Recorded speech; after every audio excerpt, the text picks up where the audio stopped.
Offbeat Intros this week brings what I suppose I can call homegrown talent. I mean, I produce this show from Essex in the UK, and the next band that I'm talking to were formed not far away in London. Dave on the phone from the Kubricks. Hello. How you doing, Andy? You good? I am amazing. Thank you very much for asking. So what is it that you do specifically in the Kubricks? I'm the bass player in the band, and you have been known to dabble in a little bit of songwriting and try and keep the machine running as best I can. I'm interested in finding out about the band and its history. Where to start? It's something that's evolved over the years, but it started off as 5 of us, and it's now a 7-piece band. It's a rather sort of organic formation, really. We'd never used to have brass players, and we were always desperate to, so we were writing very much within guitar, bass, drums, keys, vocals, and it's quite limiting, especially when you've got these aspirations to be a ska band. You've got to have a brass section, and that's what we added, I suppose, in about 2010, 2011, about that time. Yeah, brass section is going to be a massive part of a ska band, really, isn't it? Of course. You're lacking absolutely. Massively without. Yeah, I don't think. Can you be taken seriously without one? I don't know. Or with one, some might say. But hey. Yes, yeah.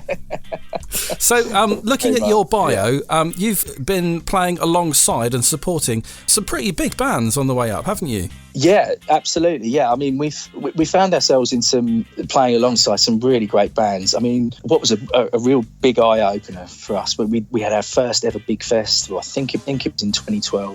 Up at Wickham in Scotland, which doesn't exist anymore, sadly. But it was our first ever festival of that size. We drove up there. We were really looking forward to it. You're in this big top tent, and we went in there, and Bomb Scare were on. I mean, it was just full of crazy Scots. You can imagine one of those big top tents absolutely pumping. And we were like, this is great, and they were great as well. And then they finished, the tent emptied, we went on, and there was no one there. It was a real shame. But do you know what? It was such a great lesson, because they're a really great band, and it showed us what we needed to do to sharpen act, that's for sure.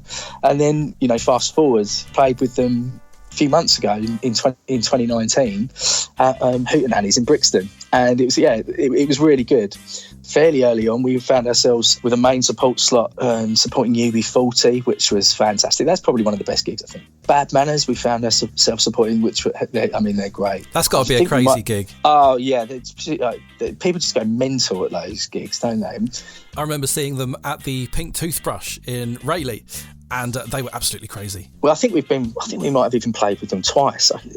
I'm really having to scratch my head and think about it now, but and then some contemporary bands, like we played up at Godiva Festival in Coventry a few years back, right before the Skins, and they're just incredible. What an energetic show as well. I think, when you look at bands like the Skins, they're really pushing the genre forward, and do you know what, they deliver it live so incredibly. We played at Boomtown in 2018, and as soon as we were finished, that was our first, we finished playing, got ourselves sorted, and it was straight over to watch them on one of the main stages there at Boomtown. And they were great there too. We've had the pleasure of, finding ourselves in a position of either supporting or playing right before some of these bands at some pretty major events. So we feel pretty blessed, to be honest. I'm sure. It's been a good ride so far. To be fair, though, right now, this specific moment, don't give a monkeys about any of them. We're here for the Kubricks, and we're going to play your first song, aren't we? So which one should we shove on? Why don't we listen to Down With The Dogs? I've been watching Offbeat Reggae Radio, and from the 2017 album Heist, Down With The Dogs, the most played on Spotify. Can you tell us a bit more about that song? It was kind of a change in groove and a change in style for us when we made that. Lyrically, it deals with the change in landscape, the gentrification of London, the absolute wealth that seems to be sort of buying up these pockets of London that used to be very, very different to what they are now. And obviously it's good to be able to bring these places up to date and modernise them, but you've only got to look at the gig venues we were playing 10 years ago, and I tell you now, they're all gone. Going through the album The Heist, I've noticed quite a lot of different musical influences must have taken hold there. It made me want to ask you, for yourself, for other members of the band, if you know, what is it that has shaped the Kubricks? When we first started out, we almost went through a couple of different sounds in terms of who the band are. And I'd say that the Kubricks is probably the third incarnation of what we were doing. And in short, we started writing music that was we found ourselves naturally just heading towards ska. It just sort of came out of nowhere. I don't even remember how it happened, very subtly. And then it turned out that we all sort of realised we'd always loved this genre, but especially our singer Pete. He'd been going to ska gigs since he was very young. He felt more comfortable singing music like that. That's why we really started to push the ska music that we were writing ourselves. But I think if you listen to our music, what you'll hear is that it's not all the same. And we very much try and push the boundaries of the ska genre in as many different directions as we possibly can, while still trying to hang on to the fundamentals of ska music. So yeah, what you'll hear is we're all big pop fans. We've grown up in an era when you've had Michael Jackson at his height and pomp. So you couldn't escape that growing up at that time. But at the same time, you grew up listening to Madness and the Specials, and you can't get away from that either because they were so hugely popular. But yeah, I think what we really liked about the Specials, there was a darkness there. If you listen to a lot of our songs, the vast majority of them are in minor keys. They have that darkness there. But then we also kind of like the playfulness that Madness had as well. And I think those two things come to mind when I think about our back catalogue. The big shift was with The Heist. That's when we worked with Toby Davies from Gentleman's Dub Club. And we had been listening to a lot of, as I mentioned earlier, the Skins and Gentleman's Dub Club. We basically hounded Toby until he agreed to work with us. Always a plan. Yeah, look, if you really, really want something like that, you can make it happen. But obviously what we had to do was make sure that he wasn't wasting his time working with us, and we were producing songs that were good enough for him to want to work on, you know. And that very much changed the dynamic. We were trying not just to write really fast ska songs, and we were trying to, you know, bring in some reggae dub grooves to the sound. I do think we achieved that with The Heist, and we had 3 great songwriters on that album. So that's why I think there's a lot of different flavours and colours to that album.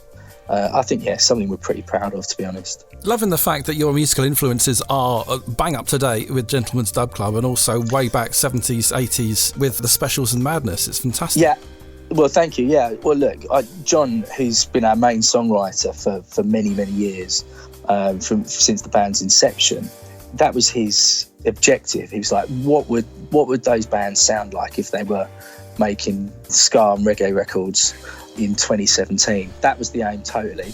To a certain extent, we achieved it. But you've got your more traditional ska records on that. You've got some much slower groove-based music, which I love playing live. At times, playing within the ska genre, it can get a bit samey. So as much as possible, we keep things interesting in general. We try and push the genre and bring in other influences. And in fact, I think, you know, some of the things we've been doing more recently, probably more pop than anything we've done before. So I think nothing should be out of bounds, and play the music that you enjoy, really. Makes sense. I mean, the Offbeat listeners can make up their own mind as to your new stuff in a little bit. But before we do that, though, we're going to get on one of your influence tracks. So which one have you chosen? I've chosen Night Boat to Cairo by Madness. Still on Skype with Dave from the Kubricks. Just played his favourite track. Well, not favourite track. Influence track. There we go. Madness and Night Boat to Cairo. So, Dave, still there? I'm still here. Good. Hurrah. We are now looking to the future. What's the plan looking like for 2020 and beyond for the Kubricks? Well, actually, this is quite an exciting time for us. In January, we were approached by the booking agents Midnight Mango, who are based in London and Glastonbury. It came totally out of the blue, but since they've been involved, we've just been getting quite a lot of offers in. We're going to pockets and corners of the country that we've never been to before, so that's pretty exciting.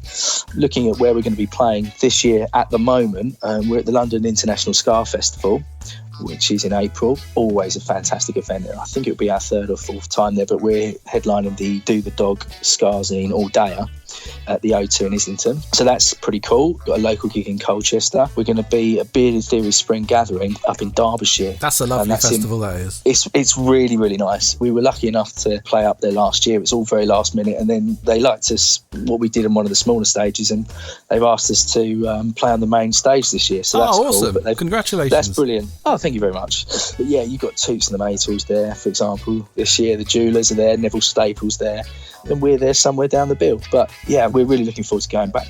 We were announced this week at Nostock, a festival over in Herefordshire, a real mix, but Sister Sledge headlining, which will be cool, but Gentleman's Dub Club are there as well.